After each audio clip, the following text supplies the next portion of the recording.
পদ্মার ভাঙনে হুমকির মুখে মুন্সিগঞ্জের ২০০ বছরের প্রাচীন দিঘিরপাড় বাজার এবং অপর পাশের কান্দারবাড়ি এলাকা সর্বস্ব হারানোর আতঙ্কে রয়েছেন বাজারের ব্যবসায়ী এবং কান্দারবাড়ি এলাকার সাধারণ মানুষ।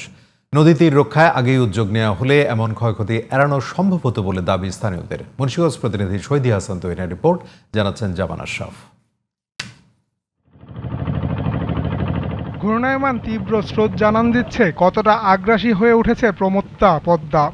নদীর সরু শাখা হলেও চলতি বর্ষায় ফুলে ফেপে আগ্রাসী হয়ে উঠেছে এটি। তীব্র স্রোত ও ভাঙনে মারাত্মক হুমকিতে মুন্সিগঞ্জের প্রাচীন দিঘিরপাড় বাজার ও অপর পাশে অবস্থিত কান্দিরবাড়ি এলাকা।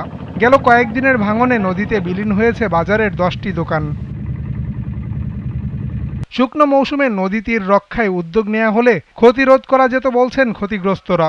দিঘিরপাড়, কান্দারবাড়ি, তারপর আপনার শিলি ইউনিয়নের যে জায়গাগুলো নদীগর্ভে চলে যাচ্ছে, তারপর কামারখাড়া ইউনিয়ন, আমাদের এই টঙ্গিবাড়ির অংশ, এগুলো নদীগর্ভে চলে যাচ্ছে।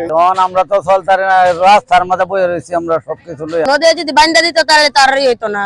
থাকলে আমরা মনে করেন কাজ কাম করে শান্তি পাবো অথবা খাইতে পারবো।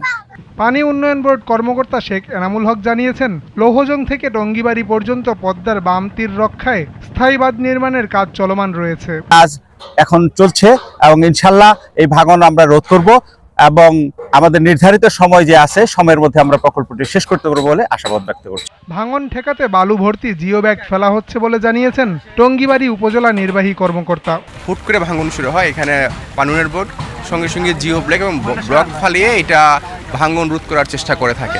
এই কাজটাই এখন হবে।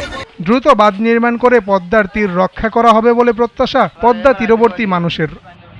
জামান আশরাফ, জিটিভি নিউজ।